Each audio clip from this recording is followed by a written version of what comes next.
Hello.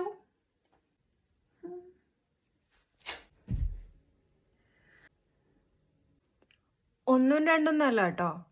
ഞാൻ ഇടുന്ന വീഡിയോസിൽ മിക്കുള്ള ക്വസ്റ്റ്യൻസ് എന്ന് പറഞ്ഞാൽ എംബസിക്ക് പോയ സമയത്ത് എന്തൊക്കെയാണ് ചോദിച്ചതെന്നും പറഞ്ഞിട്ടാണ് മോസ്റ്റ്ലി എല്ലാ പിള്ളേരും എനിക്ക് മെസ്സേജ് അയക്കുന്നത്. So why not tell everyone what all questions they ask me for my interview. എന്തായാലും പുറത്തു പോയി സംസാരിക്കാം കേട്ടോ.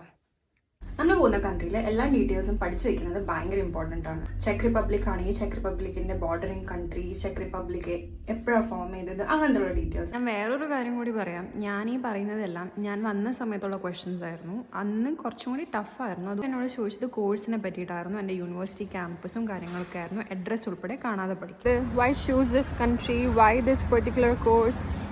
എന്നോട് അവർ നമ്മുടെ യൂണിവേഴ്സിറ്റിയുടെ ഹോസ്റ്റൽ അഡ്രസ്സ് വരെ പേപ്പറിൽ എഴുതി തരാൻ പറഞ്ഞിട്ടുണ്ടായിരുന്നു.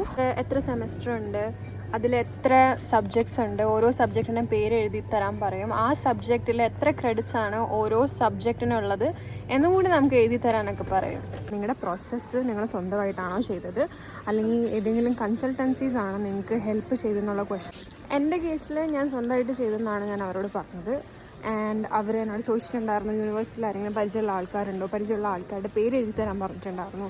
പ്രൊഫസേഴ്സ് ആരൊക്കെയാണ് അവിടെ ഉള്ളത്, നിങ്ങളുടെ ഡീൻ ആരാണ്, പഠിത്തം കഴിഞ്ഞാൽ നിങ്ങളവിടെ സ്റ്റേ ചെയ്യുമോ അതോ തിരിച്ച് വരുമോ എന്നുള്ള ക്വസ്റ്റ്യൻസ് അവർ ചോദിക്കാൻ സാധ്യതയുണ്ട്. ചോദിക്കാൻ സാധ്യതയല്ല, അവർ ഉറപ്പായിട്ടും ചോദിച്ചിരിക്കും. പിന്നെ ഫണ്ടിങ്ങും കാര്യങ്ങളും എങ്ങനെയാണെന്ന് വെച്ചാൽ നിങ്ങൾ ആരാണ് സ്പോൺസർ ചെയ്യുന്നത്, നിങ്ങൾ മുന്നേ എവിടെയാണ് വർക്ക് ചെയ്തത്, നിങ്ങളുടെ വർക്ക് ചെയ്ത് റിലേറ്റഡ് ആയിട്ടുള്ള കോഴ്സാണോ നിങ്ങളിപ്പോൾ ചെയ്യുന്നത്. പിന്നെ അവർ മോസ്റ്റ് ഇമ്പോർട്ടൻ്റ് ആയിട്ട് ചോദിക്കാൻ പോകുന്നതെന്ന് വെച്ചാൽ നിങ്ങൾ ഈ കോഴ്സ് നിങ്ങളുടെ നാട്ടിലുണ്ടല്ലോ, പിന്നെ എന്തിനാണ് നിങ്ങൾ പുറം നാട്ടിൽ ചൂസ് ചെയ്തത്, വൈ ചെക്ക് റിപ്പബ്ലിക്. അവർ തന്നെ ഓരോ കോഴ്സും സെർച്ച് ചെയ്തിട്ട് നിങ്ങളോട് ചോദിക്കും, ഈ കോഴ്സ് ഇന്ന കൺട്രിയിലുണ്ടല്ലോ, ഇന്ന യൂണിവേഴ്സിറ്റിയിലുണ്ടല്ലോ, വൈ ചൂസ് ദിസ് യൂണിവേഴ്സിറ്റി എന്ന് സ്പെസിഫിക് ആയിട്ട് എടുത്ത് ചോദിക്കും. അപ്പോൾ അതിനുള്ള ആൻസർ നിങ്ങൾ തന്നെ പ്രിപ്പയർ ചെയ്യണം.